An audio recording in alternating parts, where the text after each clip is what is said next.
Everyone, let's study में आप सभी का स्वागत है।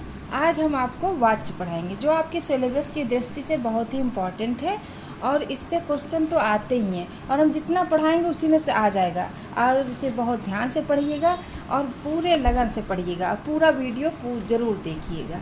आइए हम लोग शुरू करते हैं। वाच्य वाच्य क्या होता है पहले ये समझते हैं।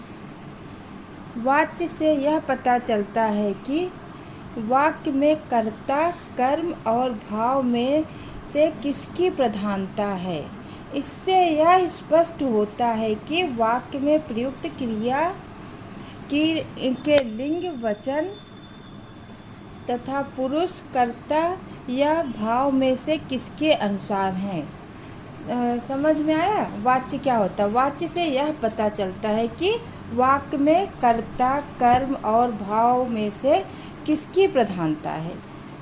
आइए वाच्य की परिभाषा देखते हैं। वाच्य क्रिया के उस रूपांतर को कहते हैं जिससे कर्ता, कर्म और भाव के अनुसार क्रिया के परिवर्तन ज्ञात होते हैं। अब उदाहरण से पता चल जाएगा, स्पष्ट हो जाएगा कि कर्म, कर्ता और भाव क्या है। जैसे रमा पुस्तक पढ़ती है, पुस्तक पढ़ी जाती है, मोहन से पढ़ा नहीं जाता। अब देखिए ऊपर के वाक्यों में उनकी क्रियाएं क्रमशः कर्ता, कर्म और भाव के अनुसार हैं।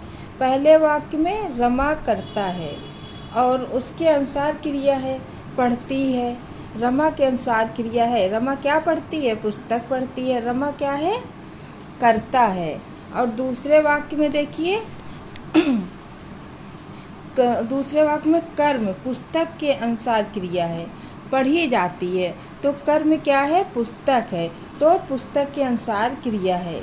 और तीसरे वाक्य में देखिए अंतिम वाक्य में पढ़ा नहीं जाता से ना पढ़ने का भाव स्पष्ट हो रहा है। हेलो, ठीक है, इससे भाव, इससे तीसरे में भाव से क्रिया के बारे में पता चल रहा है। अतः यहाँ क्रिया भाव के अनुसार है। समझ में आया?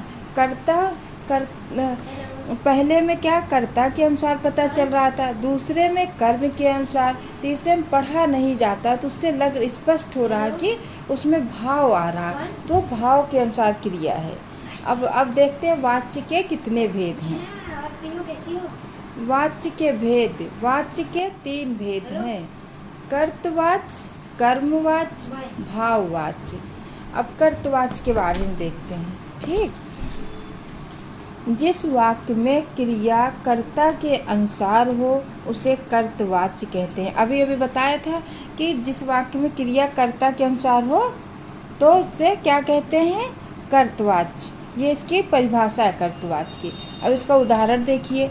राम पत्र लिखता है, तो राम क्या कर रहा? पत्र लिख रहा, तो क्रिया किसके अनुसार है? राम के अनुसार। सीता पुस्तक पढ़ती है, सीता क्या है? कर्ता है, तो सीता के अनुसार, कर्ता के अनुसार क्रिया हो रही है, तो इसलिए ये कर्तावाच्य है। ऊपर के इन 2 वाक्यों की क्रियाएं लिखता और पढ़ती कर्ता राम और सीता के अनुसार है। अतः ये वाक्य कर्तवाच्य में है। समझ में आया? जब कर्ता के अनुसार क्रिया हो तो वो कर्तवाच्य हो जाता है। और यही ऑप्शन में पूछेगा कि ये किसके अनुसार है, ये कौन सा है। अब दूसरा देखिए, कर्मवाच्य। जिस वाक्य में क्रिया कर्म के अनुसार हो उसे कर्मवाच्य कहते हैं। जैसे उदाहरण, पत्र लिखा जाता है, पुस्तक पढ़ी जाती है। अब ये देखिए पत्र क्या लिखा जाता है, कर्म के अनुसार क्रिया है, पुस्तक क्या है? पढ़ी जाती है, तो ये भी कर्म के अनुसार है। जब कर्म के अनुसार क्रिया होगी तो क्या हो जाएगा? कर्मवाच्य हो जाएगा। ऊपर के दोनों वाक्यों में पत्र और पुस्तक कर्म है और इनके अनुसार क्रियाएं हैं, लिखा जाता है और पढ़ी जाती है। अतः ये वाक्य कर्मवाच्य के उदाहरण हैं। अब तीसरा देखिए, भाववाच्य। भाववाच्य किसके अनुसार होता है? देखिए जिस वाक्य में क्रिया कर्ता और कर्म को छोड़कर भाव के अनुसार हो उसे भाववाच्य कहते हैं। जिस वाक्य में क्रिया क्या हो, कर्ता और कर्म दोनों को छोड़ दे और किसके अनुसार क्रिया हो, भाव के अनुसार हो, तो उसे भाववाच्य कहते हैं। उदाहरण, उससे बैठा नहीं जाता, राम से खाया नहीं जाता। जब आप इसे पढ़ेंगे तो एक भाव आता है कि हाँ उससे बैठा नहीं जाता, उससे खाया नहीं जाता। तो ऊपर के वाक्यों में बैठा नहीं जाता और खाया नहीं जाता से एक भाव स्पष्ट हो रहा है। तो इसमें क्रिया किसके अनुसार है, भाव के अनुसार। इन सब वाक्यों में न कर्ता की प्रधानता है और न कर्म की। इनमें निहित सभी क्रियाएं भाव के अनुसार हैं।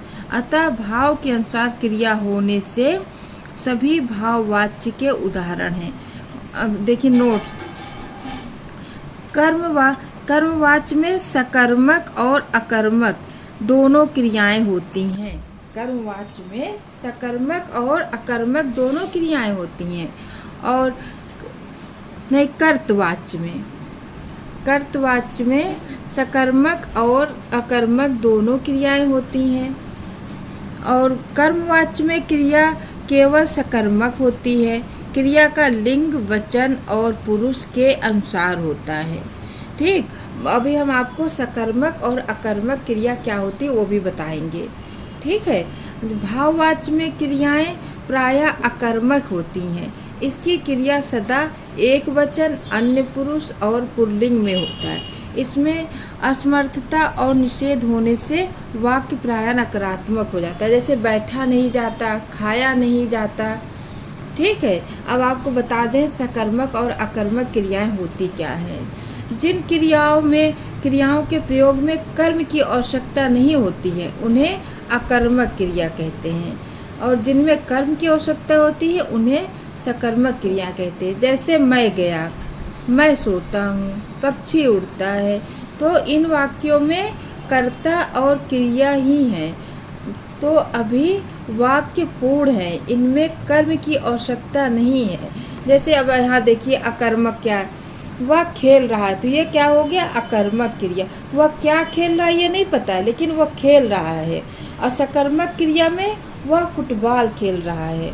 सकर्मक क्रिया में यह पता चल जाता है कि वह क्या खेल रहा है। तो वह क्या खेल रहा है, फुटबॉल खेल रहा है।